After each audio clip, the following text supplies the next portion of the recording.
একটি রাজনৈতিক দল যারা আগামীতে দেশ পরিচালনায় গণতন্ত্রকে ভিত্তিগতভাবে চলবে, সংসদকে স্বাধীনভাবে ব্যবহার করবে, দুদকে হস্তক্ষেপ করবে না, বিচার বিভাগে হস্তক্ষেপ করবে না, এমন একটি দল ক্ষমতা আসুক যদি চান, অনতিবিলম্বে দেশে নির্বাচনের ব্যবস্থা করে রোড ম্যাপ দিন, নির্বাচনের তারিখ সুনির্দিষ্টভাবে ঘোষণা করুন।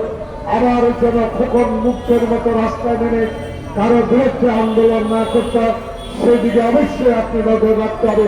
কারণ আপনি একজন বিশ্বস্ত লোক, আপনি সকলের গ্রহণযোগ্য লোক, আপনি বিশ্ববাসীর কাছে ডক্টর ইউনূস। তাই আমরা আপনাকে নিয়ে গর্ব করি। আপনি অনতিবিলম্বে দেশে নির্বাচনের ব্যবস্থা করে দিলে এই জিয়া রহমান সমাজ কল্যাণ কোরআন আমরা সেভাবে কাজ করব, আমরা আত্মনির্ভরতা কাজ করব, আপনারা আমাদেরকে সহযোগিতা করবে এবং আজকের এই কর্মসূচি আমাদের সারা বাংলাদেশে অব্যাহত থাকবে এবং এই আজকে থেকে শুরু হবে। ওই দুর্নীতিবাজ হাসিনা, গণতন্ত্র হরণকারী হাসিনা, ভোট হরণকারী হাসিনা, মানুষের সকল মানবাধিকার হরণকারী হাসিনা নির্যাতন করেছে বারবার এবং শুধু নির্যাতন করে ক্ষান্ত হয়নি। বাংলাদেশের 64 জেলায় 64টি মামলা দিয়েছিলেন একদিনে।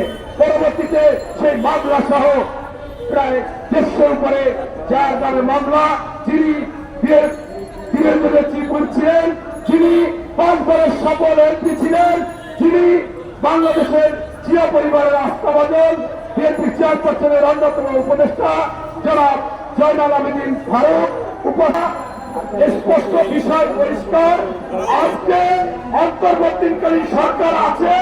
এই সরকার আপনার হাজার হাজার মানুষ আহত হয়েছে, শত শত মানুষ নিহত হয়েছে, শহীদ হয়েছে। সেই শহীদের রক্ত এখন রাজপথে ভেজা এবং বিএনপির 65 লক্ষ লোক যাদের নামে মামলা হয়ে সাজা হওয়া শুরু করেছিল, তাদের পিঠ দেয়ালে টিকে গিয়েছিল, তাদের এই খুনিহাসি থেকে পতনের কোনো বিকল্প ছিল না। সেই আমাদের বিএনপির 65 লক্ষ লোকের পরিবার, ছেলে মেয়ে, স্ত্রী নিয়ে ওই ছাত্র বৈষম্য বিরোধী আন্দোলনে নেমেছিলাম, নেমে তাদেরকে পতন করতে পেরেছে এবং তারা আজকে পালিয়ে গিয়েছে। সেই পালিয়ে যাওয়া খুনি হাসিনা এবং তার দল এত অবৈধ সম্পদ অর্জন করেছে, পাচার করেছে, দুর্নীতি করেছে, তাদের টাকা পয়সা দিয়ে ওই ভারতকে কনভিন্স করে, ভারতের সাংবাদিকদের কনভিন্স করে এবং বাংলাদেশে এই আওয়ামী লীগের প্রতাপটা এখনো সচিবালয়ে বসে আছে। এদেরকে দিয়ে একে সবসময় ষড়যন্ত্র করতেছে এবং বাংলা